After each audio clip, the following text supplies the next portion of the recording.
Open the pod bay doors, Hal. I'm sorry, Dave. I'm afraid I can't do that. ¿Qué nos enseña la película 2001 Odisea en el espacio?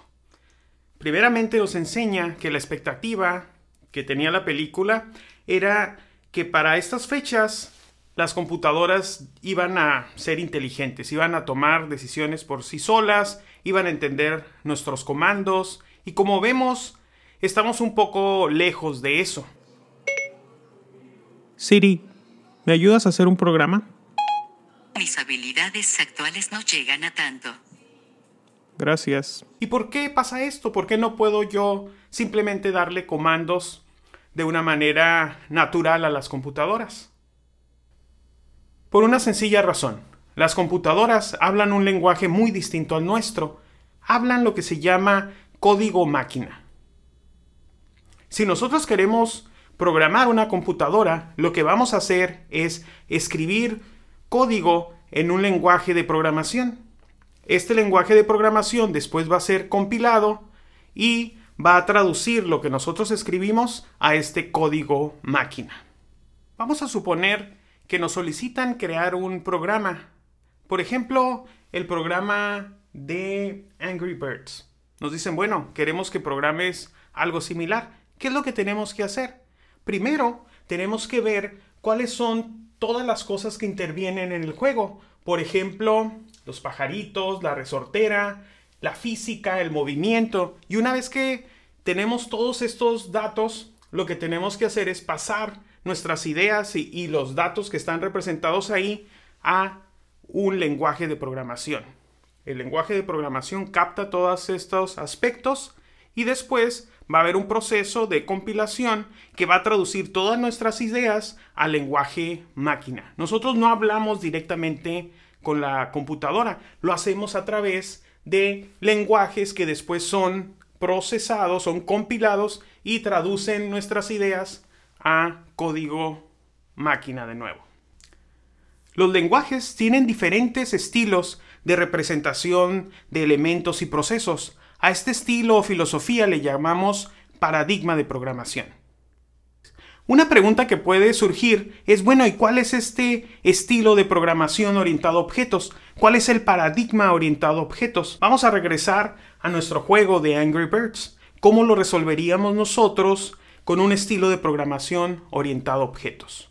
Cuando yo voy a programar orientado a objetos, lo primero que hago es pensar precisamente en cuáles son los objetos que intervienen en mi programa.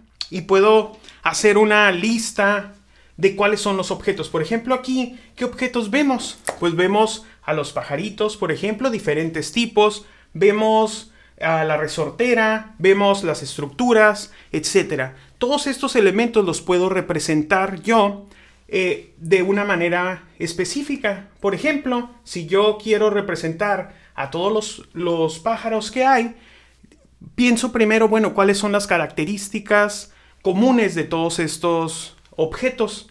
Por ejemplo, puedo tener aquí, esto lo vamos a representar en algo que llamamos una clase. Yo digo, bueno, puedo representar a todos estos objetos con la clase, le vamos a poner la clase ave. Y después puedo pensar en qué propiedades tienen. Por ejemplo, un ave puede tener su color. También puede tener, por ejemplo, su tamaño, su masa. Y podríamos también decir, por ejemplo, su nivel de enojo, etc.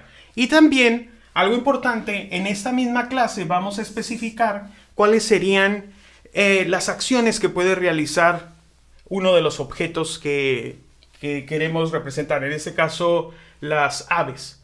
Por ejemplo, pueden, a veces lo vemos, pueden volar. Aquí, como son acciones, le podemos poner unos paréntesis para que signifique que es un método, algo que puede realizar ese tipo de objetos. También podría chocar, podría gritar, por ejemplo.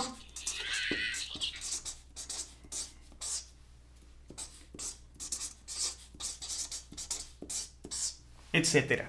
Entonces, con esta representación, que vamos a llamar aquí la clase, yo represento no nada más la estructura de los objetos que intervienen en mi programa, sino también aquellas cosas que pueden hacer estos objetos. Normalmente, lo que hacen los objetos puede modificar los valores que tienen sus propiedades. Bueno, eso sería entrar un poquito más en detalle. La idea es que en un lenguaje orientado a objetos, primero represento los elementos que están en mi programa utilizando clases y después con ellas puedo crear los diferentes objetos.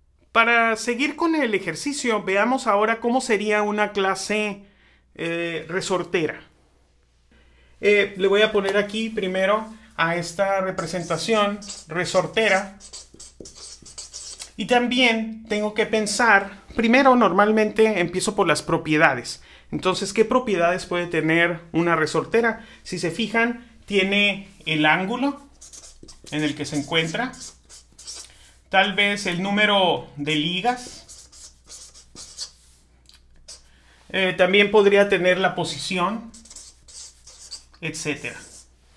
¿Y qué cosas puede hacer una resortera? En este caso, no cualquier resortera. Esta que está aquí, pues puede lanzar a un ave, por ejemplo. Aquí, eso es algo interesante. La resortera puede hacer algo con alguno de los objetos que ya definí. En este caso, puede lanzar aves. Digamos, está especializada, de hecho, en eso. También probablemente además de lanzar puede cargar, también preparar el ave para que ésta sea lanzada o especificar cuál es la tensión que va a tener, etc. Fíjense cómo nosotros partimos nuestro programa, de qué manera, pensando en cuáles son los objetos que hay y después hacemos una abstracción viendo cuáles son las características importantes de estos objetos. Fíjense también cómo aquí no estoy especificando ningún valor, sino pensando nada más en cuáles son las propiedades y qué es lo que hace este tipo de objetos. Ya cuando creo un objeto, los objetos particulares sí van a tener valores. Eso lo vamos a ver más adelante. Bueno, estos son solo los primeros pasos, pero ya vemos cómo la programación orientada a objetos tiene un estilo, una manera de representar las cosas. Recuerden, a esto le llamamos paradigma. El objetivo de este curso es que tú aprendas el paradigma orientado a objetos independientemente del lenguaje en el que vayas a programar. ¿Está bien? Podrías tú estar programando Java, C++, C#, etc. y no estar programando orientado a objetos, aunque estos lenguajes sí lo son. ¿Por qué? Pues porque no utilizas la filosofía o el estilo de programación adecuado. ¿Está bien? Aquí vamos a aprender, de hecho, cuáles son las diferentes maneras en las que lenguajes muy distintos aplican el paradigma orientado a objetos. Entonces vamos a ver, por ejemplo, 3 lenguajes. C#, un lenguaje orientado a objetos, vamos a llamarle convencional. JavaScript, un lenguaje que implementa el paradigma orientado a objetos de una manera muy particular. Y también Python, un lenguaje que también es dinámico y tiene varias características que hacen que su estilo de programación orientado a objetos sea muy distinto de la programación en C#. ¿Está bien? Entonces vamos a tratar de ver al paradigma orientado a objetos y vamos a estar haciendo ejercicios en estos lenguajes o incluso en algunos otros, por ejemplo Java y algunos otros.